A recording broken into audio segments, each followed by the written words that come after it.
Yang paling menakutkan, menyeramkan, mengerikan zaman sekarang adalah berada di depan meja hijau pengadilan, di depan para hakim. Hari ini ditakdirkan Allah saya langsung berada di 10 yang mulia hakim-hakim, Masya Allah. Tapi ada satu ayat dalam Al-Quran, Bapak Ibu semua hafal ayatnya. Di antara yang mulia para hakim itu, yang paling mulia di antaranya adalah alaisallahu bi ahkamil hakimin. Kalau satu orang hakim, kalau banyak hakimin, yang hakim di antara yang hakim itulah dia alaisallah, bukankah Allah bi ahkamil hakimin, hakimnya para hakim, yaitu Allah subhanahu wa ta'ala. Hakim di dunia itu dibagi kepada 3. Al-qudatu salasatun, ada 3. Yang pertama, menghukum tanpa ilmu pengetahuan, masuk neraka. Yang kedua, menghukum dengan ilmu pengetahuan, tapi tidak dia ikutkan ilmunya karena terjerumus pada hawa nafsu, masuk neraka juga. Yang ketiga, menghukum dengan ilmu pengetahuan, dibimbing oleh Allah, itulah yang masuk surga. Al-qudatu salasatun, ada 3. 1 yang selamat, 2/3 tidak selamat. Tapi ternyata ketika di akhirat nanti banyak sekali hakim-hakim itu masuk surga. Lalu ada yang bertanya kepada malaikat, hai malaikat, katanya yang masuk surga cuma 1/3, kenapa ini banyak sekali? Kata malaikat, tenang, itu hanya studi banding saja. Itulah Bapak Ibu yang dimuliakan Allah subhanahu wa ta'ala. Saya ditakdirkan Allah duduk dekat dengan yang mulia hakim, yang banyak dibicarakan, yang ditakuti. Saya selama ini tidak melihat gambarnya, wajahnya, hanya mendengar beritanya. Ternyata betul kata Nabi, innallaha la yanzuru ila ajsamikum, Allah tak menengok bentuk, rupa, fisik, wajah, badan, urat, tulang, darah, daging, jantung kamu, tapi yang dilihat Allah adalah ada yang bergetar dalam diri jiwa kamu. Ketika itu yang kuat, maka itu yang memberikan kekuatan yang luar biasa.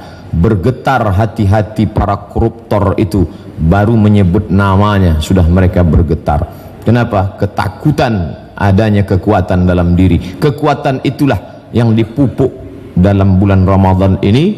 Allah menyebutnya dalam Al-Quran, la'allakum tattaqun. Bahasa kita kekinian, integritas. Bagaimana orang merasakan, bukan takut karena CCTV, bukan karena takut atasan, tapi karena takut kepada dia. Siapa dia? La ta'khudhuhu sinatun wala naum, dia yang tidak mengantuk, dia yang tidak tidur. Itu kita rasakan paling lama 10 menit. Dalam sholat zuhur tadi kita takut kepada Allah, dari mulai takbiratul ihram, Allahu Akbar. Tidak ada satupun di masjid ini yang berani melihat ke atas. Padahal kalau saya rasanya sangat terpancing untuk melihat. Masya Allah, luar biasa Masjid Al-Mahkamah ini, lampunya, dindingnya, ini langsung dari Itali. Bayangkan, marmer ini dari Itali, karpetnya dari Turki, lampunya lupa pula saya bertanya dari mana tadi, ukiran-ukirannya, terpancing kita. Tapi Abdul Somad, jangan kau lihat karena engkau takut kepada Allah. Itulah makna ihsan. Islam nampak, kelihatan, syahadat kelihatan, solat kelihatan, zakat kelihatan, puasa kelihatan, haji paling kelihatan. Saya tidak tahu DKI Jakarta, kalau Pekanbaru, Riau, Store 2017 berangkat 2031, tiap tahun kenduri, 2030 mati.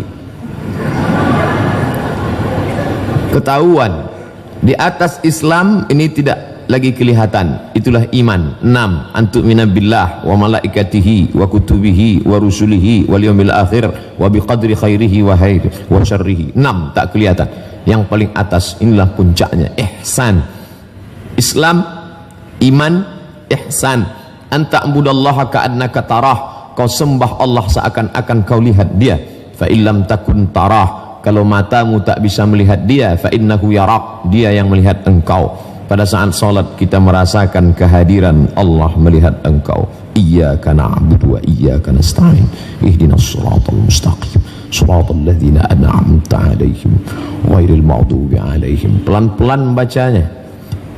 Salat qabliyah, salat ba'diyah, pelan baca. Allahu akbar kabira walhamdulillahi katsira. Saya lihat bapak itu lama solatnya Pak Ustaz ya, karena dia baca pelan-pelan. Tapi sekarang orang solat, Masya Allah, iftitah Fatihah ayat satu nafas. Kombus. Kalau ada satu yang bertanya, kamu kenapa cepat sekali? Itu bapak itu lama, maklum baru belajar. Padahal dia sedang merenungkan makna, merasakan kehadiran di hadapan Allah. Walaupun engkau tak melihat Allah, karena Allah itu tidak berupa. Kau pejamkan mata, kau nampak hitam, merah, putih, hijau, kelabu. Apakah dia? Bukan. Walam yakul lahu kufuwan ahad. Laisa kamitslihi syai'un. Tak ada satupun yang setara, yang serupa dengan dia. Tapi kau dapat merasakan dia. Datang satu mahasiswa selengean. Pak, Prof, kalau memang Tuhan itu ada, mana dia? Mana? Tunjukkan saya. Mana Tuhan itu? Mana? Mana? Ditempeleng sama guru besar. Lepak. Peleng. Sakit. Iya, di mana sakit itu? Tunjukkan saya mana sakit itu. Sakit itu adalah rasa. Merah itu bukan sakit, itu efek dari pukulan. Sakit, cinta, benci, marah, rindu, sayang ada, tapi tak bisa ditunjukkan. Makanya kalau seorang istri bertanya kepada suaminya, abang sayang sama aku? Iya. Mana buktinya? Sayang di dalam. Allah menunjukkan bukti-buktinya. Apa bukti dia ada? Siapa yang sanggup membuat jantung ini berdetak tak berhenti? Rasa dua jari di bawah susu sebelah kiri, berdetak dia. Siapa yang tak berdetak, cepat kasih tahu.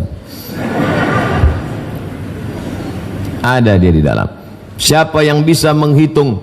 Kalau memang dia ada, mana dia? Bule berjemur di tepi pantai, lalu kemudian tak lama setelah itu berubah kulitnya yang tak berwarna menjadi berwarna. Mana sinar ultraviolet yang merubah itu? Mana dia? Kita buka itu kotak X-ray, masuk segala koper ke dalam, bisa dia lihat apa yang ada di dalam. Tapi begitu kita lihat, mana cahaya X-ray yang bisa mendeteksi isi koper? Tidak kelihatan. Apa maknanya? Sedangkan yang ada saja tak bisa kita lihat, apalagi yang maha ada, Allah subhanahu wa ta'ala. Jangankan melihat cahaya ultraviolet, jangankan melihat rasa yang ada dalam diri, melihat wajah pun. Melihat wajah karena bantuan cermin. Berhenti orang di bawah pohon yang rindang, di bawah ada kolam, lalu dia melihat ke dalam kolam, disitulah awal muala muasal, asal muasal cermin. Oh, begitu bentuk rupa ternyata. Dari melihat kolam di bawah pokok kayu, itulah muncul ide membuat cermin, nampaklah wajah. Tapi cermin pun tidak jujur, telinga kanan tampak di sebelah kiri. Yang paling jujur adalah siapa? Sahabat yang memberitahukan segala kekeliruan, kekurangan kita. Sahabat yang paling baik, dia tidak tegak berdiri di depan orang banyak. Ustadz salah, bukan begitu cara dia memberitahu. Pelan-pelan dia kirim WA, setelah itu kita buka. Oh, dia kirim foto, peci Ustadz miring. Kita lurus. Sedangkan melihat yang tampak pada dirimu saja kau tidak bisa, apalagi dia. Tapi dia hanya bisa dirasakan dengan rasa. Dari takbiratul ihram ke salam sepulin, kau rasakan betul-betul keberadaan engkau di hadapan dia. Kau hadapkan wajahmu kepada siapa? Wajjahtu wajhiya lilladzi fataras samawati wal arda hanifan musliman wama ana minal musyrikin. Hai Abdul Somad, sedangkan berada di hadapan yang mulia Ketua Mahkamah Agung, sedangkan berada di depan ketua wakil ketua yang mulia, sedangkan berada di hadapan yang mulia ketua-ketua kamar saja bergetar jiwamu, bagaimana nanti engkau wahai Abdul Somad ketika berada di hadapan dia, Allah subhanahu wa ta'ala. Hari ini saya seolah-olah sedang berada dalam geladi kotor.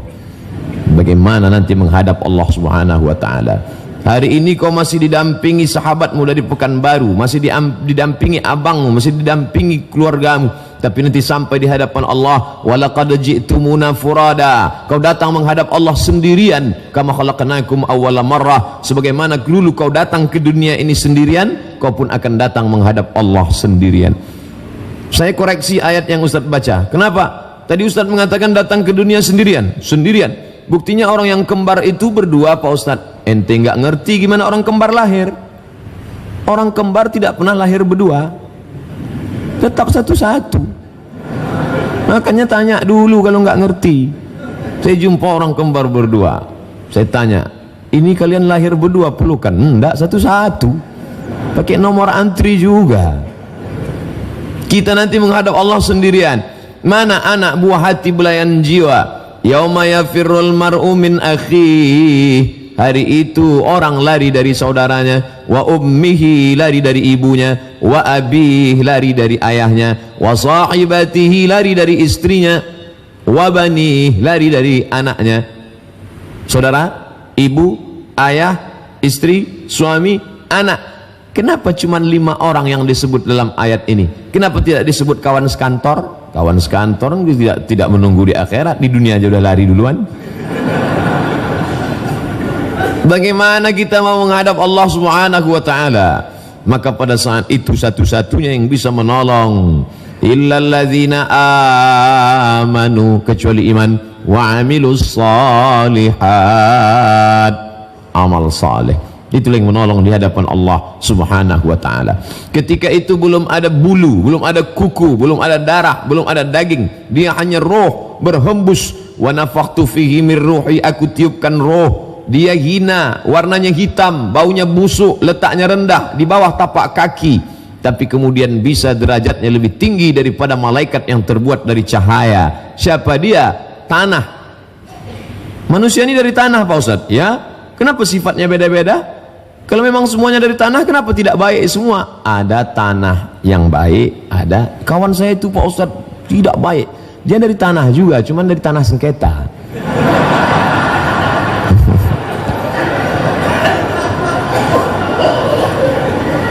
Tanah yang hina, rendah, hitam, bau, busuk, dipijak. Kenapa kemudian bisa malaikat-malaikat bersimpuh sujud kepadanya? Satu penyebab tanah itu menjadi mulia, karena Allah tiupkan ruh ke dalamnya. Fanafakhtu fihi min ruhi, aku tiupkan ruh ke dalamnya. Ruh masuk ke dalam jasad, ditiupkan, dan keluarnya juga bertiup. Ruh itu nanti keluar bertiup. Makanya mata melotot menengok ruh keluar. Setiap orang yang mati matanya mesti melotot. Dan ibu latihan dari sekarang memejamkan mata bapak. Jangan sampai kita datang ke masjid nyari Pak Imam. Pak Imam bisa datang ke rumah, kenapa? Papa dari tadi matanya terbuka, kan malu kita. Apalagi videonya baru aja di-share, kolah bulan, kolah bintang. Jangan terlalu lama pergi, setengah nafasku hilang. Begitu dia mati, mata melotot, kita pun takut. Oleh sebab itu maka kalau engkau dimuliakan orang, wahai Abdul Somad, disambut, diundang, dijemput, dihantar. Saya datang kemari, Masya Allah. Di mana-mana kalau orang undang saya, tidak pernah pakai proposal, tidak pernah pakai diundang, kadang pakai HP aja ngundang. Ada dari salah satu sekolah nelpon saya jam 9 pagi. Assalamualaikum. Waalaikumsalam.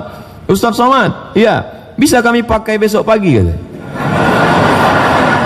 Apa maksudnya? Lama saya termenung. Emang saya laki-laki panggilan. Tapi alhamdulillah di mahkamah, Masya Allah, di tempat yang mulia ini saya dijemput, datang mengundang khusus ke rumah saya. Yang mengundang itu naik bis, naik bis dari Medan 16 jam. Saya tanya terakhir setelah saya sampai ke Jakarta, baru saya tanya, abang kenapa tak naik pesawat? Kalau naik pesawat kau tak kasihan, gitu. Oh begitu caranya. Jadi macam-macam. Rupanya orang kalau sudah berkecimpung di dunia pengadilan ini, pandai dia meluluhkan hati kita. Masya Allah. Bapak Ibu yang dimuliakan Allah Subhanahu wa taala, ketika itu Allah Subhanahu wa taala menaikkan derajat tanah yang hina tadi dengan meniupkan ruh ke dalamnya, maka mulia kita. Kita semua ini mulia. Kenapa? Ketika ada ruh di dalam. Tapi ketika ruh dicabut oleh Allah Subhanahu wa taala, rumah itu besar. mewah, megah. Kita yang mencari arsitek terbaik dari Institut Teknologi Bandung, tapi kemudian ketika ruh sudah tercabut dari jasad, pagi dilihat, petang dijenguk, malam ditengok, fotonya diperhatikan, begitu rumah sudah mulai siap, tinggal buka kunci, ternyata ada yang lebih cepat daripada kunci. Siapa itu? Malaikat maut. Kemana Bapak Fulan yang terakhir kemarin mau menempati rumah, padahal Ustadz sudah diundang mau membacakan surat Yasin, mengusir hantu jembalang tanah.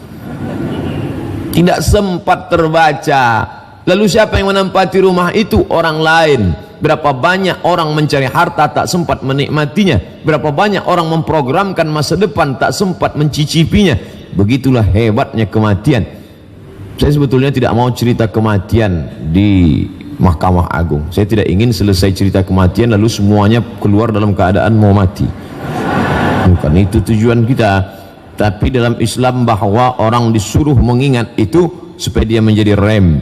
Hawa nafsu ini gasnya, digas terus 200 km per jam. Tapi kalau tidak ada rem, dia akan menabrak, dia akan masuk ke jurang, maka ada rem. Direm terus tidak bisa jalan.